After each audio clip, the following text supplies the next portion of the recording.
what is going to ruin you is a different sort of scenario than what's going to ruin the next person down the street.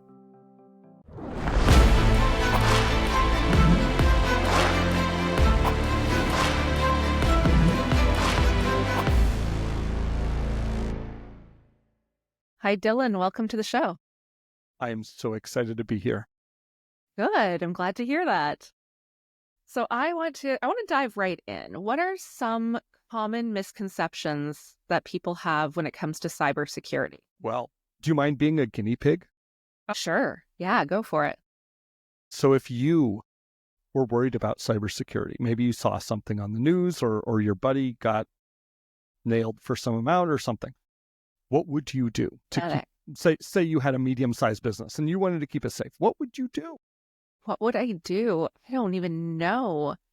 I think I would panic and probably look. You're a business owner, risks happen all the time. Fair enough. I really don't know. I think, to be totally honest, it's something I don't think I've paid enough attention to in my business, which is one of the reasons I wanted to have you on, because I know that I probably have some big gaps when it comes to cybersecurity, or maybe some things that I'm not even aware of. Yeah. I don't know what I'd do. Give me a guess, any guess, and I'll give you the answers if you can't come up with some. Probably like invest in some kind of software. I'd probably do something like that. Maybe call you.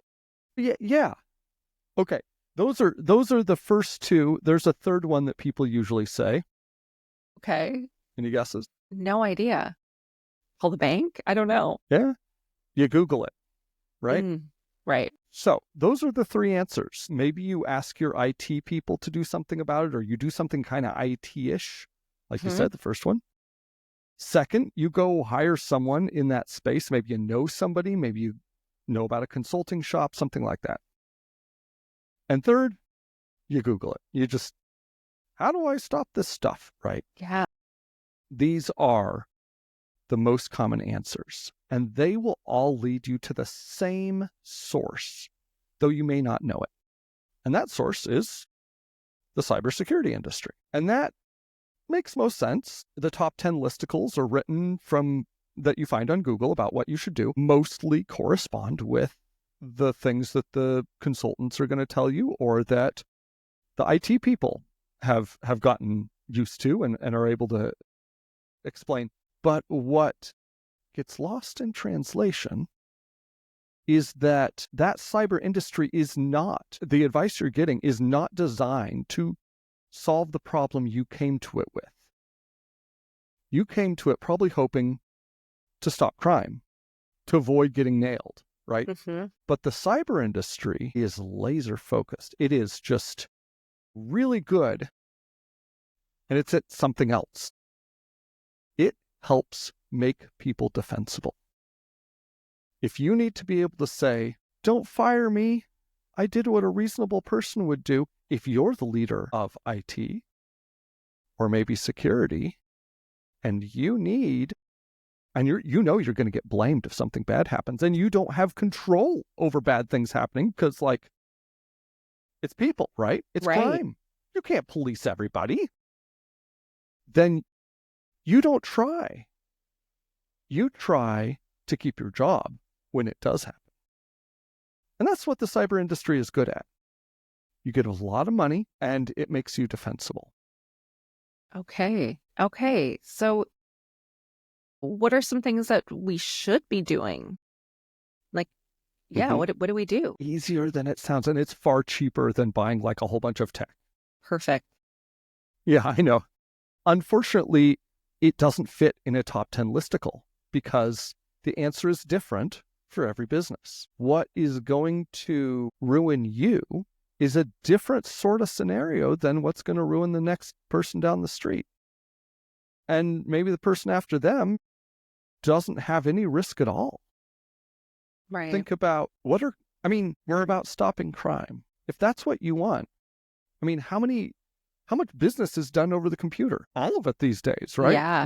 Unless you're running like a plumbing subcontractor and you're getting paid in cash, and you're hiring people with cash on the side of the Home Depot when you pick up. I mean, not many businesses work like that. There's some still, but because we work on the computer, crime happens on the computer too.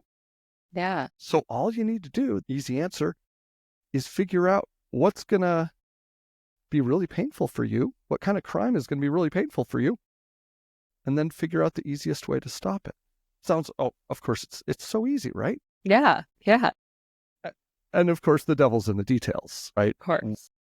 What is going to be effective for a mid-sized commercial law firm is different than a tire shop, is different than someone selling cedar planking on 3% margin. Right. Okay. So how about for small businesses, solopreneurs that are primarily online businesses? What are some of the things we should be looking at? Solopreneurs are in a pretty good place because for a lot of reasons, the cyber industry is not half bad at protecting consumers. And the threats for a solopreneur are pretty much the same for like a regular consumer. Mostly what you're going to worry about is people tricking you out of money. Right? It's just like the old, hello, this is the Microsofts. We have detected that your computer is so sad. Please send us $1 million so we can fix it. Right? That's the sort of thing you're going to have to worry about. Now, there are some high value targets out there that are probably solopreneurs. Think of like really boutique lawyers that are billing out at $1,500 an hour or something like that. They probably have access to some good funds or good information that could be converted into funds. But most of us, it's the regular stuff. It's someone tricking the IRS into thinking they're you and giving them your tax return, tricking you into giving them money, or taking out credit in your name or your business's name. Okay. If you make sure those things don't happen, you're probably fine. Wow. Okay. That's good. And we actually have an infographic back in early November, maybe late October. We did an interview, a webinar partner and I, basically describing these threats for consumers. And we had an infographic saying like, here are the 3 risks that you need to worry about. And here's the easy things you can do about them. And yeah, you could check that out. Link in the description, I guess. Yeah, that'd be perfect. Yeah. Okay, so can you share with us some of those things that we could be doing that's on that infographic? Some of the things to help us? To avoid getting credit taken out in your name Mm-hmm. and the creditors coming after you, you do a credit freeze. Everything else is worthless, and credit freezes are substantially cheaper and faster. Okay. Easy, easy, easy. Second, not getting tricked into giving people money. This one, I mean, there's a million ways to trick people, right? We've been doing it for 7,000 years. What we find works really well right now is don't pay unless it's in person or like the company's actual payments portal. Okay. Don't give any card numbers over the phone. Don't do Zelle. Don't do a wire. I mean, sometimes you have to, but this is how criminals love to take money. Right. Credit cards are awesome. That 3% they charge all the merchants, I mean, that goes to funding fraud. You can call them up 18 months later and say, hi, that was fraudulent. And they'll say, okie dokie, and refund your money out of those proceeds. That's the difference between credit and debit cards is with a debit card, you get none of the protection and the bank gets to keep all of the 3% that it charges the merchant. That's why they love you using a debit card. Oh, good to know. Okay. And what sparked your interest in working in cybersecurity? That's a great question. I still haven't figured out the answer to that yet. No? I started out like a typical nerd. My first real job was IT, and I liked it. But then I quickly figured out that it's more valuable. Like, I'd rather be the most hated person on a succeeding team than the most than a well-liked person on a failing team. And that the title for most hated person on a team is project manager. So I did that for 5 or 6 years, and then moved into kind of like process, because you get a whole lot more value in adjusting process, Toyota, lean, all that stuff, than you do in converting tools, which is mostly what IT is. It's just like tooling, right? And then from there, I kind of went on to like strategy and culture. And it seems like a lot of, like, this is a really painful area. And it feels like, I don't know, it seemed like a missional goal of, hey, let's send less money to North Korea's nuclear weapons program, one fraudulent ACH transfer at a time. Wow. So I don't know. I think a lot of people need it. There's a lot of misconceptions. There's more misconceptions than truth. Yeah. Don't buy tech. Don't give that money to Cisco. They don't need it. No? No, they don't need it. Are there softwares out there or tools that we should be investing in to help us? No. Really? It's process. It's like, how does your firm do risky activities? What is risky to you? Right. For some, it's going to be, how do you handle money? How do you pay invoices? How do you send invoices? Right? Making sure, even if someone breaks into your email or your customer's email, that money is not absconded with in transit. Okay. A missing invoice could mean the loss of your best customer, right? The loss of trust. That can be really damaging. I mean, even if the insurance pays out eventually, that can be painful. Yeah. But that's completely different from, I don't know, like someone who takes a lot of credit cards. Mm-hmm. The best way of protecting credit card data is not to have any credit card data. Just outsource that thing. It's not worth your effort. Okay. It's not worth the pain of losing them and then having the PCI Council take away your ability to take credit cards. Mm-hmm. No fun. Right. So what if we're accepting payments online through something like PayPal or Stripe? Like, is that a safe route to go? And who's liable for that? Like, if, for example, I'll use my business. Clients go online, they pick their coaching package, their program, whatever, they pay online. And I never see, I don't touch their credit card information. I never see it. If there was like a data breach there, who's responsible for that? Who's liable? Not you. Really?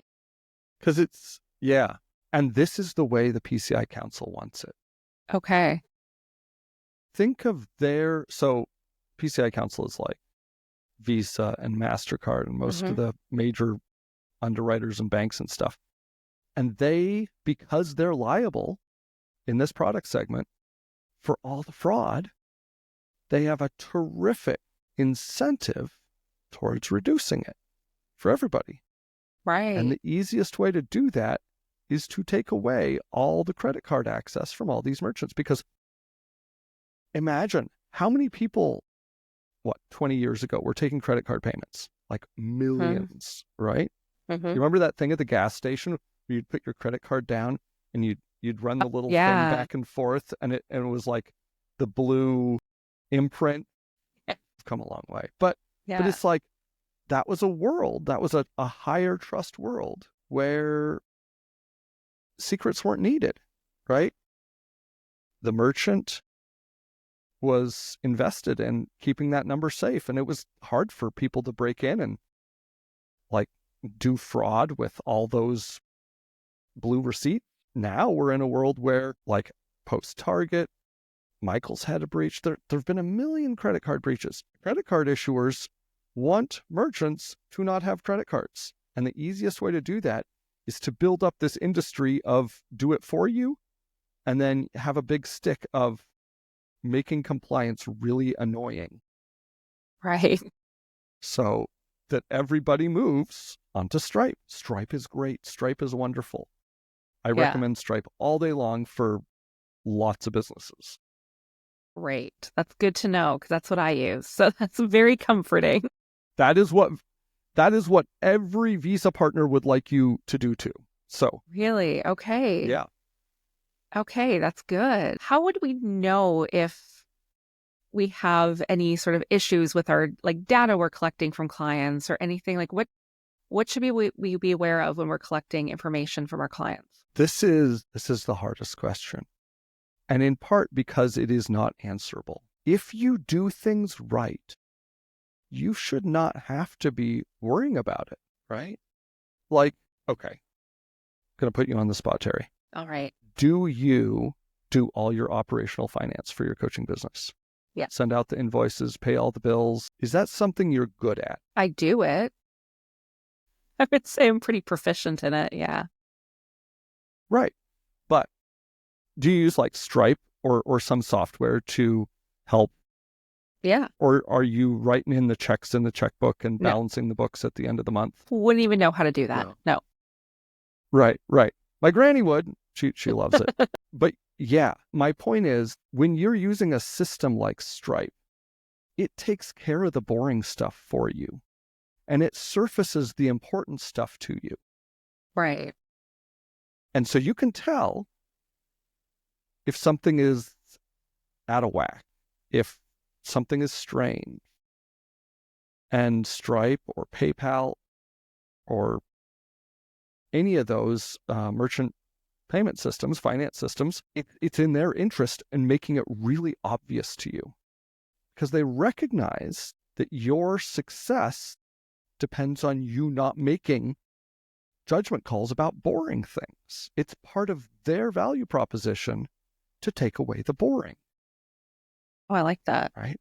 Yeah. And the unimportant. And when you grow, when you octuple your consulting business, you'll probably end up, even with Stripe or whatever, outsourcing to an operational finance team.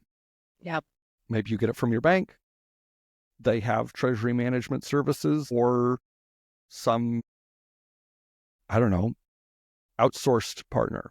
Maybe you hire an accounting firm because they're always like that combination is always going to be better at finding the problems than you will because you have limited headspace. So when someone says, what should we know about security? If you're doing it right, it should feel exactly like Stripe, that you shouldn't know anything. You shouldn't worry about security.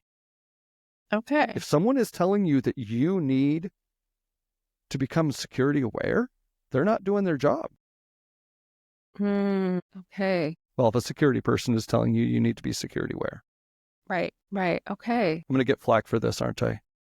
What? I'm going to get flack for this. This is heresy in the security world. Really? Because yeah. I mean, everybody thinks that what they do is the most important. Accountants think that everybody should care about accounting and finance. Manufacturing people think everybody should care about inventory management and like scrap rates and stuff. And security people think people should care about security. Right. I am telling you no. Delegate that stuff. They're smart people. Okay. So good to know. This is giving me so much peace of mind right now. You have no idea. Yeah. Just don't pay over the phone. Yeah. Don't pay on anything sent to you in an email. Okay. Google it. Yeah. How do I pay my bill on random tomato vendor of Northern Duluth? And then follow the link on Google. It's going to get you there every time. And if they don't, that's your vendor's problem. Maybe if they can't be bothered to put a payment portal up on the internet, they can wait another couple weeks to get their payment until you show up in person. Right. Okay. So good to know. How about is AI impacting cybersecurity in any way? Yeah. Yeah. But not in the way you think. Okay. So AI is this like super hot marketing buzzword, right? Yeah. Which is like, it's in the news right now. Everybody wants some AI. And so, as you'd expect, security companies are putting AI in front of and behind all of their products and company names and stuff, right? Yes. To get a piece of that AI action. AI adds no value to the protection side. Okay. What AI is good at, like the new generative AI, Mhm. ChatGPT and its ilk, are really good at sounding believable, Right. sounding convincing. What they are bad at is being right and being insightful. This is a perfect fit for the needs of a crime ring, because a crime ring does not care about being right. Right. They just need to sound convincing so you can part with your money. So we are already experiencing a huge, not spike, but like it went up and now it's still up. It's going to be up forever in the maturity and the sophistication of crime. Because it used to be that you'd need to pay like a fairly competent scammer Mm-hmm. to have a sophisticated attack. And so it was only worth the time for a crime ring to pay that person to attack fairly large targets for fairly large amounts. Yeah. And everybody else gets just like, please, this is the Microsofts, right? The poor 2-3 year call center worker is given a script and like, Yeah. but now the cost of running the white glove approach just went to pennies. So, because you can throw a computer at it. You don't need to hire proficient scammers 10 years with 10 years of experience. Right. Okay. So it's going to be exciting. It already is for some businesses. They're just getting slammed. Wow. It's exciting. Is it? Brave new world. Sure. Yeah. I mean, the solution is the same, right? If your solution to cybercrime was, well, we just need a lot more training. We need to train Pam and Victor and Deb and like these monthly trainings. You're not going to like, you're going to reduce the frequency, but it's not going to be sustainable, right? Okay. Victor's going to not pay any attention anymore after a year from his last training or something. But if you tighten your process so that no matter how fooled Victor is, there's no way he can buy 10 iTunes gift certificates Right. or change the ACH number, the deposit information for a vendor. Mm-hmm. There's no way he can do it without like 4 people being emailed. Then this explosion of sophistication won't matter. Okay. Yeah, that makes sense. Yeah. Good. It's easier than people make it sound. Yeah, that's what I'm hearing. Like you're making it sound very simple, very doable for us. Yeah. Now, I guess I don't want to oversell it, right? Okay. You can get really far by buying a couple pizzas and getting you and your maybe your best friends, your advisors, your coach in a room and like talking through what could end me. Yeah. And then removing single points of failure in those processes. Maybe it's Deb who signs all the checks, right? Maybe and adding resiliency to those steps. That'll get you really far. It's still complicated. Maybe that's what I like about it. It's fun. It's complicated. Never a dull moment. And so, and we have a lot of content on our website about like all the things that you probably didn't think about, like probably don't actually need to worry about medical records. Nobody cares. Really? Right? That's the sort of insight that like you're not going to be able to come up no matter how many pizzas you buy your consultants. And of course, like we're running a business too for those who don't want to spend those hours. Yeah, we help them out. But it's simpler than most people make it sound. Yeah. Don't give money to Cisco. They don't need it. Okay. Good to know. Good to know. Now, tell us about Simple Salt and what do you do there? What are some of the things that you do for your clients? How do you help people? We basically just help them, advise them about how scared they should be about internet crime and the easiest things to do about it. What's worth their time? Most people who want to solve that problem are well protected on the technical sense. I wouldn't want to say overspent, but definitely adequately spent in almost every case. Their remaining pain points their remaining risks are usually at the strategic level. Like you were saying, making a decision to not store credit card payments anymore and go to Stripe. Usually that's a decision made with many parties in a company, more than just the tech folk, right?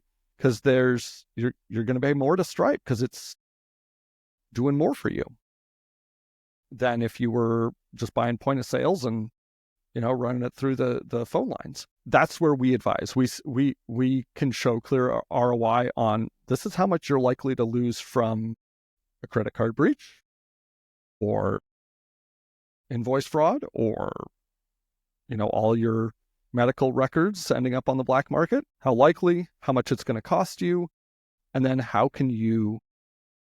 what's the easiest thing you can do to eliminate that? And it's usually not a technical answer. Okay.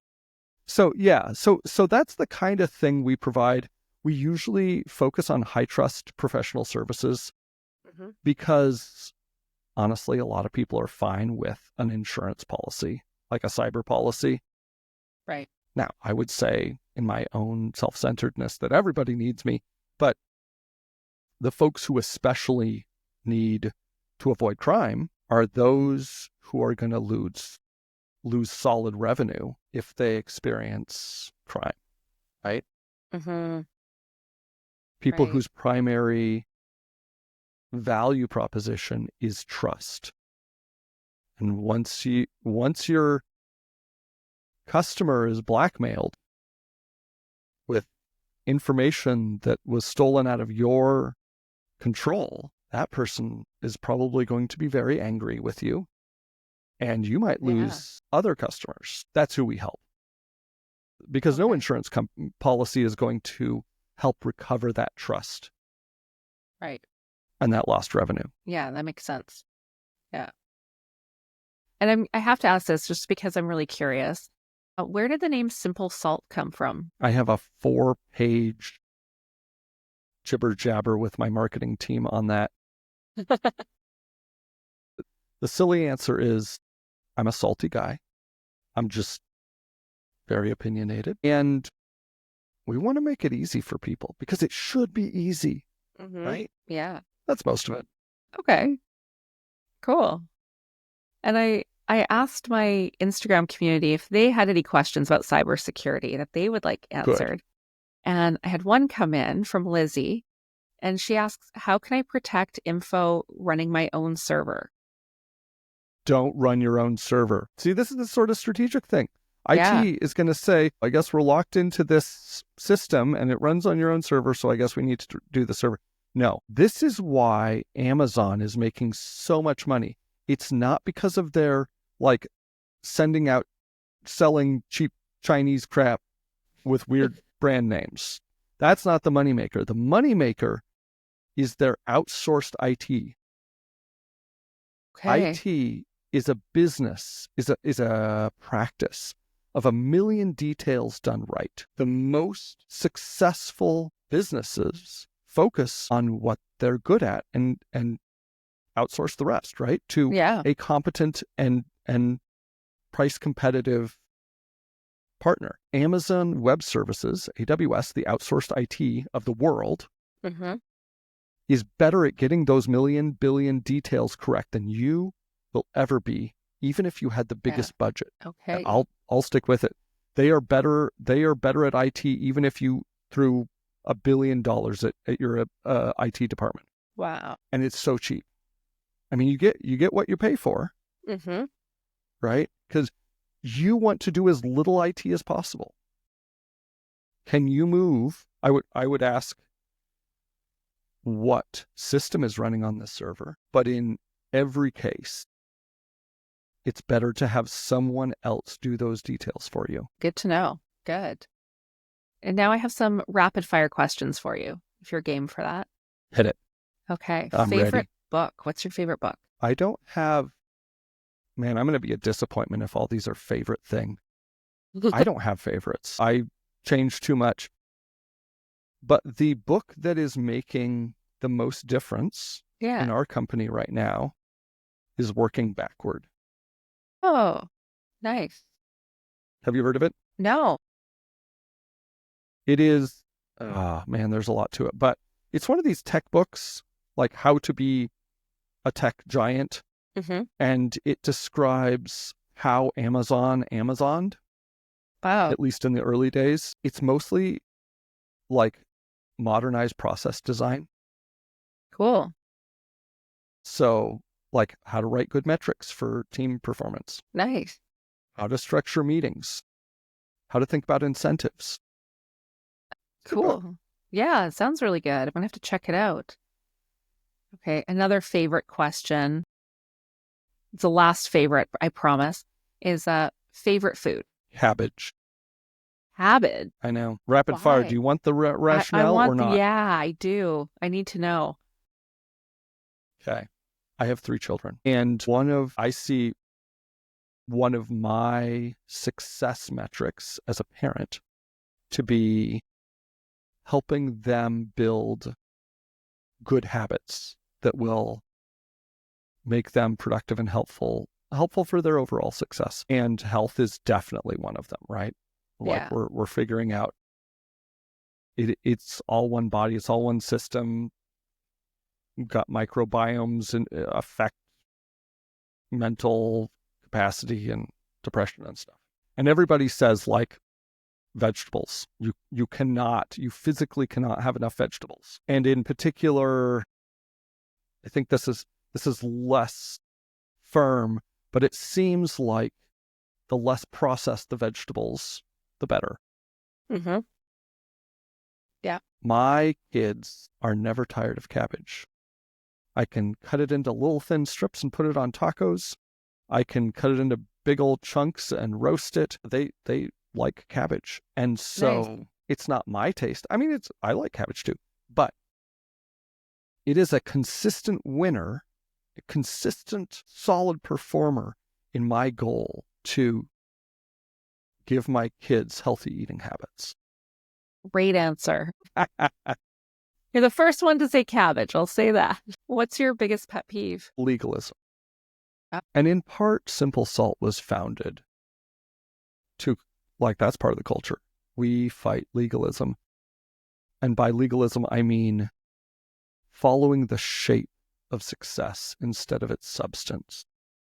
Okay. I think there's a temptation for legalism in every part of life, right? Mm-hmm. Just going through the motions. Sometimes it's easier. But how many of us have been part of a project that just went through the motions and it felt so demoralizing? Like, Mm-hmm. I am forced to pretend like I think this thing's going to work, and like, it's a cluster. Yeah. Right. And the cyber industry is especially full of it. It's not trying for results. It's trying for seeming, right? It's trying for sounding effective, not being effective. Mm-hmm. Good. So we provide an alternative. Perfect. And what's your go-to karaoke song? I am bad at karaoke. I sing a lot in my house, but there's like almost no overlap between the songs I want to sing and what people want to sing in karaoke bars or listen to. Okay. If I were to magically populate a karaoke bar with other me's, I would probably say Wish You Were Here, the album by Pink Floyd. Cool. That is a fantastically uplifting album. Yeah. Nice. It's good choice. And Darcy Lang, who was on last week, passed along the question for you. Who is the kindest person in your life? I don't think I have the wisdom to answer that. Really? I don't think, no. Like, this is what I've noticed about myself. I do not know what I want. I think I know what I want. But like, I go get it, and inevitably I end up unsatisfied. I am not a good judge of what is good for me. Okay. In that sense, I think I am also a bad judge of the competence and blessings and effort of the people around me. And I suspect that's fairly universal. And so there's probably a lot of kindness and love and graciousness being poured into me that I have no conception of. Wow. Sorry. No, that's a great answer, I think. It was kind of I don't want to answer. Fair enough. That's fair. That's fair. And what's a question you would like to pass on to the next guest without knowing anything about them? What would you like me to ask them? What habit would be most helpful for you to change? Oh, that's a great one. I love that question. Well, thank you so much for coming on today, Dylan. Do you have any final thoughts you'd like to share with the audience before we finish? Nah, you can do it, guys. Good luck. Perfect. Perfect. Nice and simple. I love it. Thank you so much for being here. I really appreciate it. Thanks, Terry. It's been fun.